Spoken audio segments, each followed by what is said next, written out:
Bruchim Aboim, again, welcome to our home. This week, on My Thoughts, we will continue with our in-depth examination of Pirkei Avot with the second Mishnah in the first chapter. Now, this Mishnah introduces us to Shimon HaTzadik, known as Simon the Just. The Mishnah states that he was the last of the survivors of the Anshe Knesset Hagdolah, of the men of the Great Assembly. Shimon HaTzadik lived around the turn of the 4th to 3rd century BCE. He was a contemporary of Alexander the Great.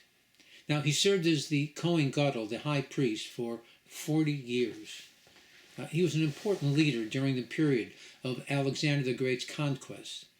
Now, Shimon HaTzadik's death brought about the end of the prophetic era for the Jewish people.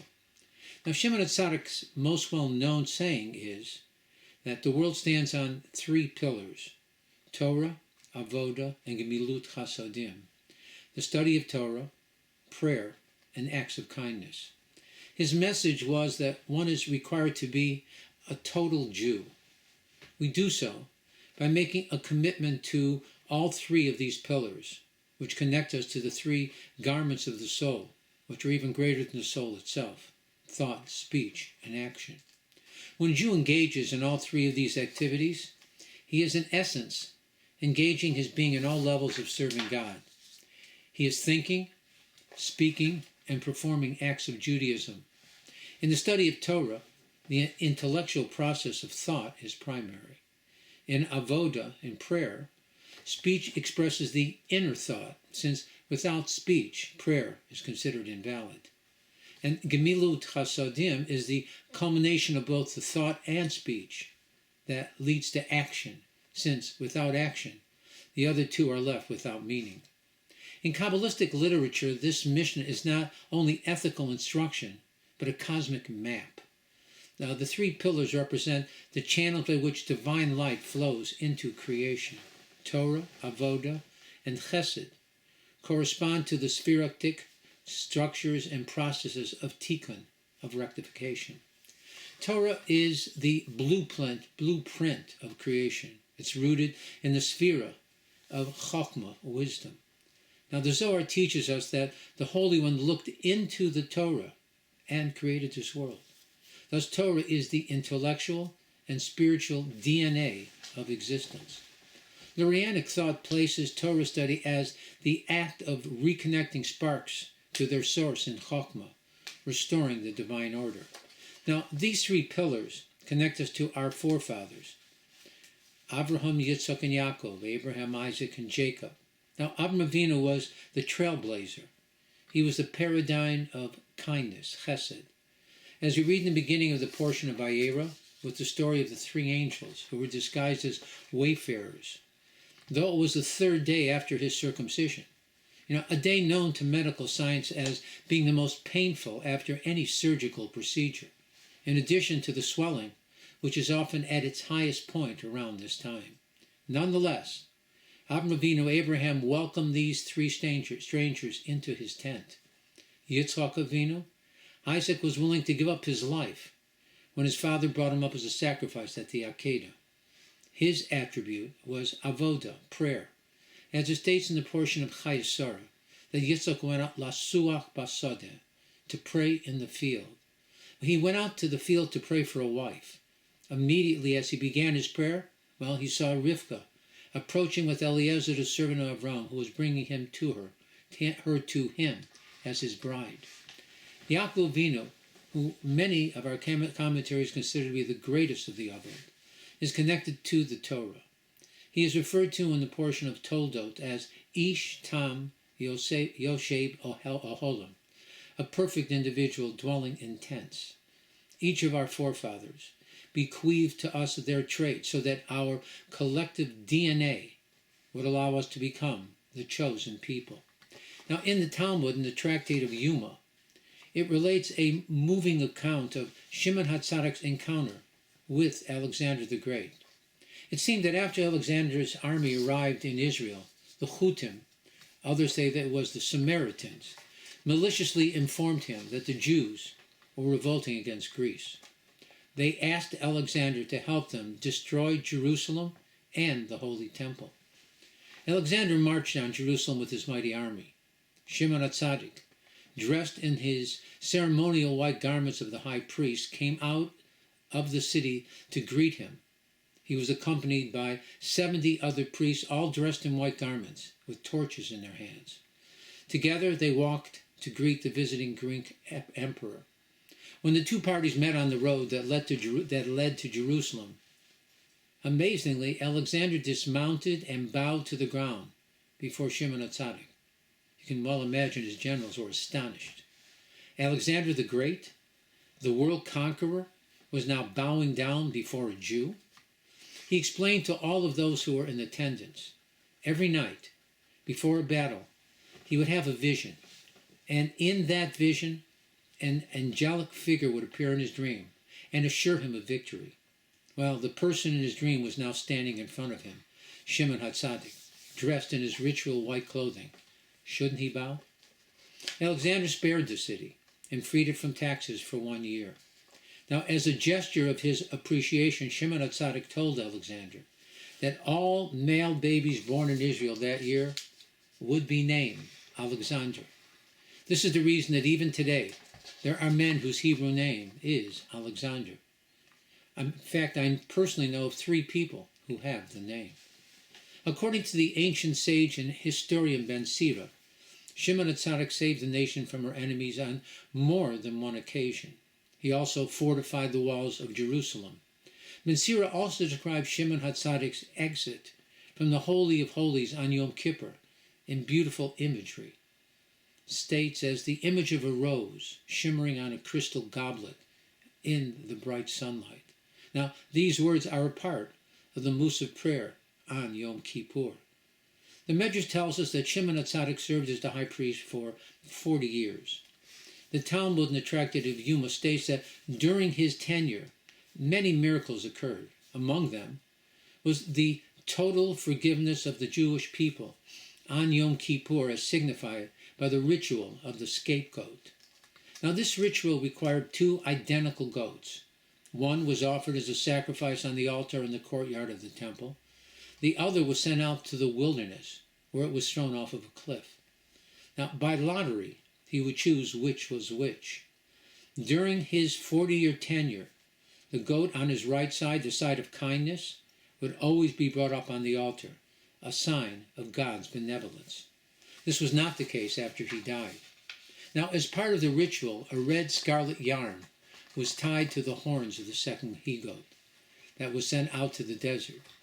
Another piece of scarlet yarn was tied to the door of the Heichal as a miraculous sign that the nation's sin from the previous year had been forgiven. That scarlet yarn would go from red and turn white. This is in accordance with the verse in Isaiah. Even if your sins will be as scarlet, they will turn as white as snow. Another miracle was the western candle, the Ner Maravi, of the menorah in the Holy Temple. It burned for 24 hours, though it received the same amount of oil as did the other 6 lights. In the morning, it was still burning. It was never extinguished. The next day, the other 6 lights were lit from it, and then it was extinguished to be relit. The Mishnah states that he also prepared 2 of the 7 Porah Dumas, red heifers, that were offered in the Second Temple since the time of Ezra. In addition, during his tenure as high priest, the rituals of Kiddush and Havdalah were initiated, as were blessings which were formulated over various kinds of foods. He also began the reading of the Haftorah that was then added to the Shabbat and festival services. The Mishnah states, Hu Hoya Omer. He used to say, meaning that he followed the words that he spoke. Rav Aaron of Kananov said that Hu Hoya, that he became, meaning that he embodied the lessons that he wished to impart upon others. He internalized them and lived up to the ideals that he expected others to follow. He didn't just talk the talk, he walked the walk. These 3 pillars form a triad, mirroring the Sephardic columns. Torah, connected to Bina, intellect, which resides on the left side. Avodah, prayer, connects to Tiferet, which resides in the center, the heart, and Gemilut Chasodim, loving kindness, which resides on the right side. Now, their unity sustains all of creation. Torah without avoda lacks vitality. Avoda without chesed lacks manifestation. Chesed without Torah lacks any form or structure. The Zohar calls this the balance of the three lines. Without balance, the world cannot endure. Other commentaries, such as the Bartanura, interpret Torah as study and transmission, avoda as temple sacrifices, and then later, prayer, and Gemilut Chasodim as charity, visiting the sick, hospitality, and the burial of the dead. He stresses that these three pillars sustain society and sanctify life. The Rambam, Maimonides, in his commentary of Avot, stresses that avoda is the service of God Almighty in a broad sense. Prayer and mitzvot are the intellectual apprehension of God. Torah is supreme as it leads to correct belief and proper action. Gemilut Chasodim is essential for social justice and communal well-being. The Ramban, Nachmanides, did not write a direct commentary to Avot. However, his writings on divine service emphasizes heartfelt devotion and sanctity. Avoda means not only ritual, but prayer with kavanah, proper focus, and cleaving to God. After all, Torah guides, avoda connects, and chesed manifests holiness into society. The Maharal of Prague explains that Torah provides the spiritual form of reality. Avoda infuses vitality by linking man and God together, and chesed manifests divine goodness into this world. For him, the world's very being depends on this triad. Each corresponds to a metaphysical principle: truth, Torah; soul, avoda; and body and society, chesed. The Zohar states that these three pillars correspond to the sfirot and sustain creation. Torah aligns with wisdom, chokhmah and bina; avoda with tiferet, by harmonizing judgment and mercy; and chesed with the right side, which alludes, again, to kindness. The Zohar sees these three as the cosmic forces that are upholding all worlds. According to Lurianic teachings, it states that Torah study elevates sparks of wisdom. Avoda, through prayer and mitzvot, repairs the soul and draws down divine light. Gemilut Chasodim, kindness, gathers dispersed sparks through good deeds. Together, they all accomplish Tikkun Ha'olam, a repairing of creation. Shimon HaTzadik's teaching encodes a mystical triad: Torah as divine wisdom, avoda as unifying service, and chesed as manifested repair. In Kabbalah, these three are not only ethical imperatives, but cosmic necessities. They are the channels by which creation is sustained and perfected. They all share a common theme: kavanah, proper forethought. Learning Torah, reciting prayers, and performing acts of kindness all help to create Tikkun Ha'olam. To engage them is to participate in the ongoing act of creation and redemption. It's interesting that unlike the other two traits, Gemilut Chasodim is stated in the plural tense. This is not an accident. It tells us that within every act of kindness, there exists a twofold action. One, act that benefits the person that you are extending a kindness to, and at the same time, that act benefits you as well. Ralph Waldo Emerson was quoted as saying, "The only true gift is a portion of yourself." Now, the Yalkut in the book of Hosea quotes God Almighty as saying, "The acts of benevolence that you perform for each other are dearer to me than all the 1,000 sacrifices which King Solomon brought before me." In addition, the Talmud in the Tractate of Sukkah states that Gemilut Chasodim, acts of kindness, are greater than charity for a few reasons. Charity is performed only with one's property, while acts of kindness are performed with both one's person and with one's property. Charity is only performed to the living, whereas Gemilut Chasodim is performed for both the living and the deceased, such as by eulogizing and burying the dead. Charity is primarily an act performed for the poor. Gemilut Hasadim can be extended to both the poor and the rich alike. The Sfat Emetz notes that the three distinct approaches to Avodat Hashem, the service of God, are stated in this Mishnah. First, Torah study, which is initiated by the individual, followed by Avodah, consisting of our pleas, that God bless us, and finally Gemilut Hasadim, in which the Jew shares his material and spiritual possessions with others. These three approaches, man's initiative enhanced by God's bountiful blessings, which are then shared with our less fortunate peers, are the pillars upon which our universe stands. I find it interesting that the three major religions in the world have each taken one of these three pillars to the extreme for the foundation of their religion. Christianity adopted Gemilut Hasadim. They follow the belief of turning the other cheek. We believe that if someone wants to kill you, well, get up early, kill him first. Islam adopted Avodah, prayer. They pray to God 5 times daily.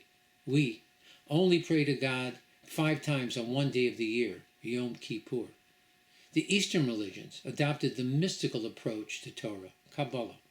We serve God equally with our bodies and our minds. On a practical note, each Jew must cultivate all three of these pillars. Following these three pillars is compared to visiting a spiritual spa. Spa is an acronym for Torah study, prayer, and action. Torah without chesed leads to arrogance. Avodah without Torah can become an empty ritual, and chesed without both Torah and avodah can lack any direction. A balanced life integrates wisdom, worship, and kindness. I hope you have found this lecture informative and inspiring. I pray that we all do more than just listen or read Avot. If we can internalize all the lessons that this Mishnah instructs, the end result will ultimately be that we will become better individuals and develop an even closer relationship with God Almighty, our benevolent Father in heaven.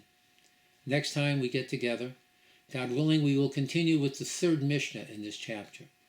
Let us all continue to pray for a swift and complete victorious end to the war in the Middle East, with the total annihilation of Iran and all of our proxies. Let us celebrate the return of all of our living hostages. May God Almighty cure the sick and injured, comfort all the mourners, and return home all the brave IDF soldiers led by Mashiach Tzidkenu, and let it be quickly in our time. Again, it's good to be back. I hope that you enjoyed the lecture. Again, please make sure to push the like button, subscribe if you haven't, and please share with your friends. It's amazing, people who don't realize, the people that join all the cults, the reason they do is they're looking for spirituality. They're just not looking out the window to their backyard and realizing that everything that they want in life, all spirituality, is theirs for the taking, a gift from a benevolent Father in heaven. So again, please share with your friends. It might surprise them, the wisdom and the beauty of Torah. Hopefully we've expressed it here. God bless you, be well, Shabbat Shalom, and again, thank you for attending.